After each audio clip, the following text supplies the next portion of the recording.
அறுவை சிகிச்சை மற்றும் மனிதர்கள் 150 ஆண்டுகள் வரை வாழக்கூடிய சாத்தியக்கூறுகள் குறித்து ரஷ்ய அதிபர் புதினும் சீன அதிபர் ஜி ஜின்பிங்கும் உரையாடியதாக தகவல்கள் வெளியாகி கவனத்தை பெற்றுள்ளது.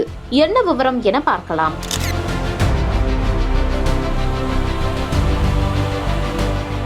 இரண்டாம் உலகப் போர் முடிவின் 80வது நினைவு தினத்தை முன்னிட்டு சீனாவில் மிகப்பெரிய ராணுவ அணிவகுப்பு நடந்தது. ரஷ்ய அதிபர் புதின் மற்றும் வடகொரிய அதிபர் கிம் ஜாங் உன் இதில் பங்கேற்றனர். ரஷ்ய அதிபர் புதினும் சீன அதிபர் ஜி ஜின்பிங்கும் பேசும்போது உறுப்பு மாற்று அறுவை சிகிச்சை குறித்தும் அது மனித ஆயுட்காலத்தை 150 ஆண்டுகளாக எவ்வாறு நீட்டிக்க முடியும் என்பது குறித்தும் உரையாடினர் என்று சொல்லப்படுகிறது. இது ஹாட் மைக்கில் பதிவானதாகவும் சொல்லப்படுகிறது. மொழிபெயர்ப்பாளர்கள் மூலம் இருவருக்கும் இடையே இந்த உரையாடல் நடந்துள்ளது. புதினின் மொழிபெயர்ப்பாளர் சீன மொழியில் உயிரியல் தொழில்நுட்பம் தொடர்ந்து வளர்ச்சியடைந்து வருகிறது என்று கூறுகிறார். சிறிது நேரத்திற்கு பிறகு மீண்டும் மொழிபெயர்ப்பாளர் மைக்கை எடுத்து மனித உறுப்புகளை தொடர்ந்து இடமாற்றம் செய்யலாம், நீங்கள் நீண்ட காலம் வாழலாம், நீங்கள் இளமையாகி விடுவீர்கள், மேலும் சாகாவரம் அதாவது நீங்கள் இறக்காமல் கூட இருக்க முடியும் என அந்த ஆடியோவில் கூறுவதாக ராய்ட்டர்ஸ் குறிப்பிட்டுள்ளது.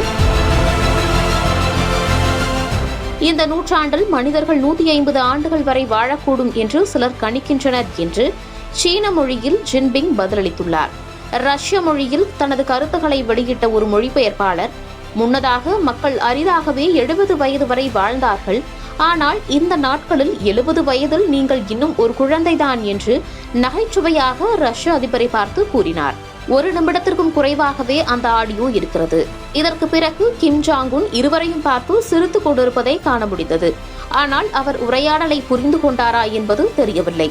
இதுவரை உரையாடல் அவருக்கு மொழிபெயர்க்கப்பட்டதா என்பது குறித்தான தகவல்களும் உறுதியாக தெரியவில்லை. ஜின்பிங் பேச தொடங்கியதும் ஆடியோ மறைந்திருக்கிறது. 30 வினாடிகளுக்கு பிறகு வடகொரிய அதிபர் உள்ளிட்ட 3 தலைவர்களும் அணிவகுப்புக்காக படிகளில் ஏறி சென்றுவிட்டனர்.